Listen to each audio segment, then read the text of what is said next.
W-A-I-I. Hawaiian Island warriors, here we come again. Hawaiian Island warriors, here we come. Hawaiian Island warriors, here we come again. So we have Thane here from Sportz Viz, Hawaii, to talk a little bit about how to promote our athletes, not just in high school, but for the next level. And he does a whole bunch of, his coach, he does a whole bunch of things for kids here on the Big Island, high school kids. Sometimes it's even younger, yeah? So tell the viewers a little bit about yourself.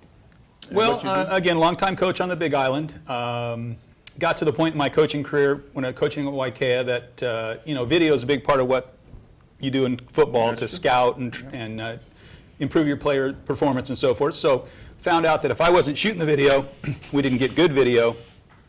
And it was a very important part. So ultimately, at various times, I was either video coordinator or I was a wide receiver coach. Couldn't really do both. Figured out that as a video coordinator, I helped the whole team. I see. As a wide receiver coach, I deal with 10 to 15 guys. So, ultimately the progression was, okay, let's focus on video. Oh, so you mean at the high school level, football, for example, the coaches review video with the kids or just with themselves? No, I mean, depending on the level of the program and so forth. For instance, like Kamehameha actually has Huddle, which is a web-based program. They upload all their footage. All of their kids have access to the footage, can go in after the game, review, can make their own highlights. And so it can be very sophisticated, or it can be a mom in the stands, giving the coach the video after the game. But it goes down to the Pop Warner level. I shoot Pop Warner, and you'd be surprised. The Pop Warner coaches are almost more fervent about getting that video the next day than some of these high school coaches are. So real important. And then I kind of expanded it a little bit further with Sportz Viz, and I thought, well, if I can do it, if I'm doing it for Waikea, that's great for Waikea. Is there a way I can do it for the whole island and bring visibility to these kids, because we've got a ton of athletes on the island, difficult to get seen. And there's not a lot of, if you're a David Fangupo, it's a big splash, and people will come see you. Manase Hungalo over at Kealakeu got a scholarship to Oregon State. Yeah, you make enough waves, they'll figure that out. The D1 prospects don't normally have the problem. They're identified early on, and they have enough footage just out there that they get seen. But as far as the other kids that are not the 6'5", 300-pound linemen, there's nobody spending a lot of time and effort looking for those kids. They have to go out and start creating some of their opportunities. And again, depending on where you went to high school, how interested your parents are, what kind of access to tools they had, this would all determine how successful you were in finding a college football opportunity. So that's where we started off, is just shooting video of trying to get every single game that was played on the Big Island, putting it up on YouTube, so that the coaches and kids had access to it. So now everybody's on a level playing field. So all the coaches and all the players have access to the game footage for every game. So they can scout, they can train, they can teach with this video footage. And we also do highlights for them, focused on what a college coach wants, because what you want to show your boys, and the rap music and all the time that on the kickoff that you dink the kid off his feet, had no impact on the play, but you got a good hit. Those kind of things are not what the college coaches are looking to. They got 30 seconds to a minute to look through a DVD, and they want, they need to know everything they can about the player, their measurables, and get a sense of, can the kid play in that time frame. If not, they're moving on to the next one. I mean, the D1 guys, because they're just inundated. Everybody wants to go to USC. I mean, think of the number of videos that these guys have to go through. So that's a process that needs to be thought out. I had on the show, I had a Loeffler boy, who was a Hilo High about 4 years ago. Right. And he got noticed just at a combine. And then I had this Jace Cavallo, baseball player, and Sugi was another baseball player from the west side there. Jace was going to go to HBU, and Sugi was going to stay here in Hilo. But they were talking a little bit about the promotion process and how did they get noticed. And for them, it was basically going to combines. But for the baseball, Kaha has them going to showcases and the likes. But not every athlete has that kind of opportunity to go to a combine or to go to a showcase. So those things cost money too. Right.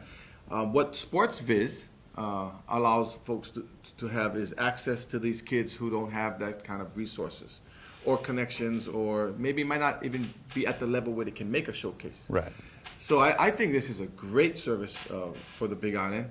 You've done it a lot. You mentioned you've coached too. Have you? Is your particular sport football? Yeah, I coached some basketball. I coached a lot of youth basketball, and then as my son transitioned into focusing on football exclusively, I kind of followed him up. Now, were you like a wide receiver yourself? Well, I was a wide receiver and a safety in high school, and you know, one of the things is I didn't take advantage of the opportunities that I had. I should have played college ball. I didn't want it bad enough.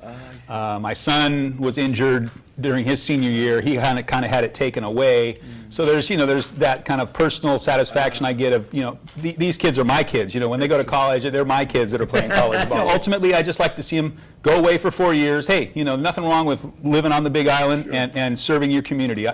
More power to you. Yeah. But if you've got the talent and you can get off the island for a few years, play college football, get an education, and then come back with something to offer and build this community, great. I hate to see the college, the football stars and the basketball stars down at 4 Mile, at 19 years old, drinking beer, sitting around on a table. We don't want that. We want them to take advantage of that opportunity. So, what's interesting about, I would say maybe 20 years ago, football was like baseball was a sport that our uncles would always say, if you want to go to college, baseball doesn't discriminate against height. You could be a baseball player. And in our minds, basketball was kind of too hard. You need to be tall.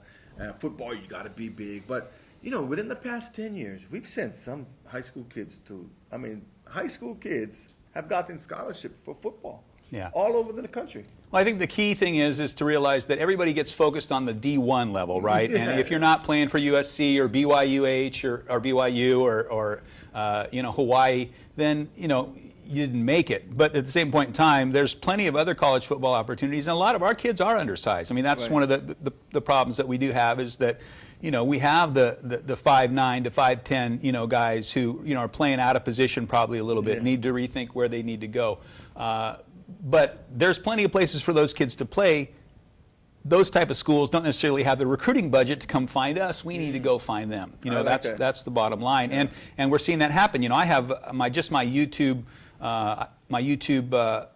channel alone has like 110,000 views on it. Well, that's mostly it's made up of high school athlete profile. Recruiting. It used to be kind of a, nobody knew how you got in touch with these college coaches, and a few people kind of controlled the conduit of information. Now with the internet, email, video, you can do it yourself, and that's the main thing. As you well know, what you've done. So it doesn't take much. Nowadays, for somewhere between maybe a $300 to a $500 investment, you can have the tools to shoot video of your kid, edit it down, and get it to the internet and email it all over the country. That's amazing, you folks. I got to tell you a story. So I'm here stuck. My daughter's going to Vegas. She plays for a local club here, and I didn't know it was a showcase. Coach says, "Oh, by the way, it's a showcase. There'll be some college coaches there." And I'm thinking, my daughter's a junior, so I go, "Oh, she's too young." They go, "No, she's not too young. That's probably the time when you want to actually get some footage out." And by the way, and this is like a week before she leaves, right? "Oh, by the way, if you got some footage, you want to email it to the prospective schools that she want to attend, because if the coaches are there, then you can say, we play at 11, 12, and 2 o'clock at this court, and I'm interested in your school, and so, if you're in attendance, just to let you know." I'm in panic mode. So I go back to my little camera, which I didn't think it was anything good. It's just a little camera, and and I'm like, I got 2 games of her. So what I'm gonna do? I go online and I figure out how to download it. Then it says this is something that's called Movie Maker or something that I already have, comes with the computer. And I just kind of like follow the instructions, and I'm able to cut and paste. And then I press a button, it takes me to this other thing. It comes out with an introduction, and then I go, wow, I made a video. I made a video, and I was thinking I was gonna do this next year, pay somebody, I don't know, $1,000 to help put this 2-3 minute thing together, and I'm like, I did it myself. So proud. Next question I had is, so what I'm gonna do with it? So I make a bunch of CDs. Then I'm thinking, okay, I tell my daughter, here, go give this to other coaches. She said, I can't talk to the coaches. There's a rule, apparently, that if she's a junior, the coaches can't talk to her. So then I'm thinking, what am I gonna do now? So I call Rosie. Rosie says, call Thane. He has an answer for everything. So he says, well, put it on YouTube. How do you do that? And then I started to realize that your site, Sportz Viz, has a lot of highlights of kids that that is doing amazing things that we're not aware of because we don't go to all the games. And if I'm a coach, I'm excited. I'm excited about looking at his site. So I give him the video. He uploads it to YouTube. And within days, my daughter's up to almost 100 views. Yep. Yeah, I think So over what's 90 a- at this point. Yeah, so what's a view? How do you get Well, a I mean, view? somebody's looked at it. Oh. Okay, could it be the same person? Because I must Well, have I mean, done it here's the like 10 bottom line. times. Yeah, I mean, absolutely. You know, a lot of it's family members. There's no question. But specifically with football, now I do have. You know, it's known that I have football coaches. I have over 100 some members of just this YouTube channel, and a lot of those are football coaches. So anytime a new video is posted, they're notified that a new highlight video has been posted, and they can review it. And a lot of these are these smaller colleges that don't have the recruiting budget. So, you know, I do interact with coaches all the time, and we just, you know, I mean, here's the thing too. You know, I mean, there's some unique situations that you can run into. So we have Kohala, their season gets cut short, right? So they've only got the seniors have only played 3 games. Well, they got some players up there now. As far as numbers and so forth, they have difficulty competing, but they have players. You know, and in talking to them and dealing with the end of the season and showing disappointment, you know, you get some questions. Well, do you think we can still do it? Yeah, we got 3 games, and the kid's a player, and I've got last season, and so we've got game footage. And we've got all the games up from the last 2 years. So there's really no excuse. The bottom line is, yeah, you may not have $150 to pay me to make a highlight, which is still a pretty good bargain. Oh, that is way cheap, you folks. But you know, if nothing else, there are games that you play that are on YouTube, and you can send the coach a link to that game in an email and say, hey, at 1 minute and 30 seconds, at 2 minutes and 54 seconds, you know, you can basically create your own highlight by just pointing out where are the plays you made within this game. That's right. So you pick your best game, which is what they want to see anyway. You point out a few highlights within the game, and you email it to coaches. That is proactive. That's aggressive. And like Coach Sarkeesian from UW just came out the other day and said, hey, what are you paying these recruiting services for that are charging you thousands of dollars saying they're going to get you a scholarship? Get on my Facebook page, link me a video, send us some footage. That's all it takes. You know, if you're a player, we can tell, you know. Wow, that service is great. You know, I mean, there's a lot of kids out there who, let's face it, economics, it's tough. I mean, the average cost for a college, I was with my daughter now and I'm into it. I asked her, because before this trip, I said, pick 10 colleges that you think you want to go to. She's like, well, I need sun. She's a little surfer girl, and, you know, so she's Hawaii and California. So then, you know, we looked through, and then I'm looking at the average cost, $30,000 for public school. Now, it's $20,000 for tuition, $5,000 for meals, you know, and then $5,000 for, like, a room. So that's basically about $30,000. That's for public school. Private schools is like $40,000 a year. So it does cost a lot of money.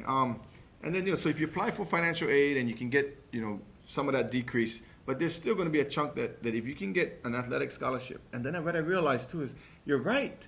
D1 is one segment of schools, but there's D2, there's D3 that doesn't offer athletic scholarships, but they're heavy on the academic scholarship. Yeah, if you have the grades. They can pack it in, man, in an academic scholarship. Presidential grants. Yeah. And then there's junior college, which is another option for some kids who maybe want to spend some time beefing up their grades so that they can get transferred to maybe a D2 or D1. So there's so many options. A lot of kids don't think about NAIA either, which is a NAIA. whole other story, because NAIA is a separate entity, right? And so they have different scholarship rules. So they actually have football scholarships. D3 does not have football scholarships, so you have to be academically sound. NAIA does not have to conform to that rule. They actually can have 24 football scholarships per NAIA school. And so that's a big deal, and it's an untapped resource to a certain extent. And these are the small colleges that don't have the recruiting budget where we have to go out. So we have a couple success stories, like Mauna Palama Danielson from YK last year, a rotational D tackle. I mean, you know, if you're a rotational tackle, you're not going to have a bunch of highlights. You know, and you start talking about, well, here I had gap control, and here I stood up this block. You know, it's not like wow, you know, stuff. But the footage, we put together a highlight for them. The footage goes out, an NAIA school sees them, and they look for big, talented guys who can move and who can plug holes, and he gets a scholarship. So a rotational defensive tackle gets a football scholarship, probably above, other people more talented, just because he's willing to go outside the box and not get locked into this D2. Now he's living in North Dakota, but hey, it's a football scholarship, and he's playing. Yeah. And that's the thing. You got to keep your options open. I mean, you may have your 10 schools, but hey, if you get a scholarship from someplace in North Dakota, Wisconsin, Nebraska, you're talking 30,000. My advice to my kids: adjust to the weather. Wear a big coat. Yeah. So this type of service is provided by yourself. I'm sure there are other folks out there who. Here's the bottom line. Like I said, you can do it yourself. With football, and we're trying to expand this to other sports, and ultimately, if it's just a matter of I can't figure out how to edit and get it up on the internet, but I have the footage, then yeah, we can certainly step in and help with that process of editing and putting it together for a reasonable fee. Because I realize $150 is $150, and for a lot of people, $150 is out of the question. But that's way. I mean, believe me, I've been talking to a lot of parents. I was thinking in the 500 range. Right. I mean, that's about what it should be for the amount of work that goes into it. I mean, that's about what it should be. But that's not realistic, and it's not about the money, really. It's about these kids and getting them off the island. So we're trying to expand into more sports, but if you have video, then we can certainly deal with that. We do a lot of work with Rosie. Rosie helps us out quite a bit, in terms of trading video footage, and that's expanding what we do. And ultimately, we want to get to the point where we've got videographers. If I had a videographer at each school with a laptop and a camera, we could do amazing things. Wow. And we. So you must see a lot of sports. Like I noticed you were at the games a couple weeks ago, the semifinals, and then the next day it's on Sportz Viz. You got some highlights. Well, that's kind of the thing is that we don't really have that. I mean, that's kind of I'm building towards that. But really, sports is visual. You can watch it, you can listen to it on the radio, you can read about it in the newspaper, but there's nothing quite like seeing that dunk. And ultimately, yeah, it's nice to watch it a week later, but it's nice to watch it the very next day, as well. And the kids, I told my son, I said, have you ever heard of Sportz Viz? Oh yeah, that's what we go on all the time. Yeah, the kids are on it. I mean, I have, next as far as media, outlets on the Big Island in terms of like just looking at Facebook page, I have a significant number of followers. I have almost 1,100 followers, and it's because primarily of the highlights that are on the website because. I mean, there's no other place. So, we got aunties, uncles, cousins, sisters, brothers. Everybody's gravitating to Sportz Viz because they can see the Kohala game that they would have never seen the Kohala game, that they played if it hadn't have been for us having the cameras there and putting it on YouTube. Yeah, so that's true. And the fact that you go all over the island, because the east side don't get to see the west side play too much, and the west side don't get to see the east side play too much. But since it's there, it's a way to kind of get a feel for how the other players are. Well, I think that's important. And then we also need to compare ourselves outside. That's one of the problems that we do have is we tend to get locked into comparing ourselves with other athletes on the island, and then that can change. That can give us unrealistic expectations. Right. A false sense of security. Right. So you can tear up the league here, and all of a sudden you get to where the big boys are playing. It's not quite as easy. Yeah. And we''ve certainly had that happen. But the bottom line is that as we can get to a sport and cover it fully, we want to get that up on the web so that it can be utilized for scouting and training. I mean, that's the important thing. Let me just share some tips for all the potential videographers, parents out there who have a camera. When I first started taking video with my daughter as a freshman, I just couldn't do it because I'm like watching the game and then I'm like, yeah, and all of a sudden you get a ceiling or you get somebody's back of the head and I'm like, I cannot do it. So then I've learned that I have to watch the game through the camera. Right. I have to watch the game through the camera, and if I'm going to get excited, I get excited through the camera. But it's hard because you're like this, you do that, and good job, and all of a sudden the camera's there. But so I just ended up paying somebody who had no interest in the game to shoot the footage. Too many losses. Yes. So for parents who want to video their kids, you got to watch it in the camera. It's a good tip. Now, is there a specific type of camera? Do you need a digital camera nowadays? Well, I mean, here's the thing. I just looked, and Costco had a HD video cam on sale for $150. I mean, that's the point that we're at. Wow. So it's shooting in full HD, and I think that's more important than anything because HD is important. Yeah, because you get good resolution. So it's very easy to see detail in the video, and it just makes for a much better video. So realize that if you take a standard definition footage and you process it and you upload it to YouTube, each step of the way it loses some clarity, right? And so by the time it's up on YouTube, it can look pretty sloppy. And so being able to buy an HD camera for $150 nowadays and go out and buy a laptop for $300 to $400, I mean, that's some pretty powerful tools that just weren't available even 5 years ago. We couldn't have done anything like that. So I think, that's what sets Sportz Viz apart more so than anybody is we started shooting in HD and we've never wavered from that. So incredible detail. Like the refs, I mean, use our footage. I mean, I get calls after the game all the time. Hey, can you get that DVD to us? We got to check out this one call. and good, the reason is because of the high definition footage, and a lot of times we have 2 camera angles. So at each game.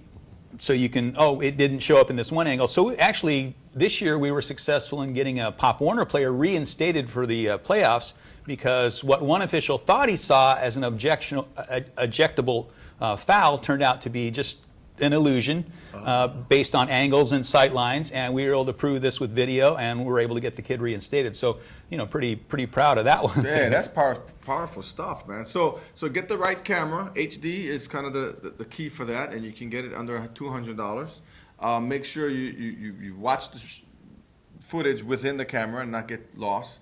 How about different angles? I was told that having this angle is good, but if you can get on top angle, it's always good to get a little bit of height. Angle. It's always good to get a bit of height. It just depends. I've been shooting so long that it doesn't matter where I am. I can position myself to get the right angle. In some instances, like the soccer guys, like field level for some reason. Football, we tend to want to get a bit of height because there's so much going on. The height. Basketball, the same thing. So much going on. If you have the height, it kind of opens things up, and you can see a little bit more than looking through the bodies. Gotcha. So that height gives you that a little bit better perspective. From volleyball, I shoot volleyball at midcourt just because, again, you're always on the net action. I see. And, once you get comfortable with a bit of pan, I see. that's the biggest thing is just, again, if you're going to be a parent shooting video, you have to commit yourself to the video and be comfortable watching it after the fact. Commit yourself to the video. Okay. And the other good thing about parent-based video versus school-based video, not typically a school-based video, they're going to be a wide angle if they have a single camera, and they're going to want to see the whole play. Well, if you're a parent, you can focus in on Johnny a little bit more, right. And so you tend to get better with a lesser quality camera. The closer you're in, the better the picture. Yeah, I noticed that. Like with my daughter, I didn't have to have the arrow. Right. Because I just was focusing on her, and it was obvious that she was the libero, which is a different color shirt, which even identify her as even more. So just for the parents and the athletes out there, being a great athlete is one thing, but you got to communicate that and show evidence of that to somebody. And so I think we've way too long have got a lot of athletes who just didn't get noticed, that could have got noticed and could have got a college education. Absolutely. And could have a different life. I mean, this is like life-changing opportunities here, you guys. College is a life-changing opportunities. And I had friends in high school who just didn't get noticed, and they didn't have money. And they could have been have a different Absolutely. field of work, even, a different life. So, take advantage of these opportunities to get noticed. Work hard at being an athlete still first, because there's no camera tricks that can make you faster, or maybe there is. I don't know. Well, here's the bottom line. The most important thing is grades. That's right. Grades take you farther than any. Grades open more opportunities than anything. Then you actually have to dedicate yourself to the sport and perform, and then you have to have proof of that through video. Yeah. So good grades, performance, and That's video. right. I kind of emphasize the grades. I went to a workshop, and they said that your son or daughter has a better chance of getting an academic scholarship than she is getting a athletic scholarship. Yeah, if you think about the numbers, football is huge proportion of the number of athletic scholarships. But even at the Division I level, there's only 3,000 available each year. Yeah. Well, that's divided by 50 states, and based on the size, think about how many does really Hawaii get of those 3,000? Right. Not that many. And if there's an athlete with a 3.0 and the same athlete, and this athlete B has a 3.5, and they both, guess who the coach is going to take? The one with the better grades, because he's less a risk. Absolutely. Right? You don't want to take somebody who's not going to make it. So grades is really well. Really grades line up with our talent level. So we have a lot of D3 talent level, which are undersized guys that are still very talented. And you need the grades at the D3 level to get those academic scholarships. You just have to have it. If you do that, $30,000. We have another kid, Jeffrey Cabating Raphael, 5'7", 245-pound nose guard, who just wanted to play and wanted to go to college. And he did everything he needed to do, figured out every scholarship, studied right, got a good SAT score. And I think he goes to Concordia in Chicago, played D3 football this year as a 5'7", 6'7", 245-pound nose guard because he had the desire and he simply would not accept no for an answer. He played on an undefeated team, has a championship ring, got to go to the playoffs, and he paid $200 for school this year. Oh, that's amazing. There was a coach who also shared a similar success story of a woman who wanted, a lady who wanted to play softball, a girl, and she didn't have, the coach didn't have the full ride, right? But she could give him a partial. She said, all I got is $3,000 for you. She said, no problem. I got some academic. I come from a big family. I got some financial aid. I got this scholarship from this from this educational credit union. I got this one from this plantation fund. And she's like, you're on the roster. Yeah. So you could that's a present to a coach to say, you know what, coach, I don't need much. I got this, I got that, but I could use a little of this. You're on the roster. And next year they find more, when I'm saying you get your foot in the door, you perform, you do what you say you're going to do. Next year they find a little bit more money. Or, a lot of kids here, hey, they have that D1 dream. If you have it and you have the desire, go to UH, walk on and earn that D1 scholarship. And we got kids do it. Damian Packer from Cal last year, he didn't get that D1 offer he wanted. He got lots of offers, but he wanted to play D1 ball. I tell him straight up from the beginning, if you want to play D1 ball and you got the talent, walk on at UH because you don't cost them it's so cheap to go to school here that they can use that as a benefit to them for the first year or two to get you in the program, and then you earn that scholarship, and he'll earn his scholarship, and he'll be on the program next year. So you don't say no to kids. When kids have dreams, it seems like you say, try to make just... Well, like I said, there's so many opportunities out there. It's just a matter of desire. If they want it bad enough, then it's there. And if we can, if you can help, if I can help, why wouldn't? You know what I'm saying? I really like that. Sometimes we as parents, or maybe coaches, sometimes we're dream killers. We tell kids you can't make it, and I think we tell them because we feel maybe we couldn't make it. So we kill their dreams. But I think that what I'm hearing from you is that if a kid has a dream, that we should encourage that dream. And there's nobody that should tell them they can't do it but themselves. And so we're helping to make opportunities. We're helping to make dreams come true. And this is a great way to do that. Is there any other tips that we should be giving our viewers, our parents who maybe it's not about videoing, maybe it is about grades? Well, it's just realistic expectations. Mm-hmm. I think that's it because again, they're a star at Pop Warner. It doesn't necessarily translate to JV. Star in JV doesn't necessarily translate. So, if the kid shows interest, then help along the way, but focus on the grades. Focus on base level skills. Things like, track is a real base that affects all your activities. Tumbling, an incredible mixed martial arts. Things like this at the youth level. Don't get so focused on I want them to be baseball stars that all they do is play baseball, because these other sports develop different skill sets and different muscle strengths that then translate into better baseball play. I know when I started swimming, I became a better basketball player. Oh, he's a swimmer too. Yeah. So I think that's important to the youth level. If you got to focus on grades because you get stuck if you don't have the right grades. Having to go to a JC because you don't have the right grades is a tough go, especially California. It's tough to go to California JCs. They don't give scholarships. They don't really have dormitories. And they're more of a commuter type school, so it's a tougher road to go, and sometimes you go there because you want that D1 dream. Other times you don't have the grades to go anywhere else, and that's where you're forced to go. So don't pigeonhole yourself by not having the grades. Yeah, you got to get good grades, folks, and also have to have a realistic expectations. And there are a lot of websites out there. If you're a volleyball player, you can go on just Google volleyball. College opportunities, and some things will come up. Football as well. Well, NCAA and NAIA. If you go there, you're going to find, so each division has its own rules. Go to the NCAA website, go to the NAIA website, and they'll direct you from there to different colleges and all the rules and so forth. In addition to getting good grades, make sure there's, as a sophomore, even 8th graders now are taking the SAT and the ACT, because that's another eligibility criteria to get in. And it's just practice. And what they do is they take the highest score. So thank you so much, Thane. All right. From Sportz Viz. And thank you, Big Island, for being here. Love you, folks. Ahoo-ho!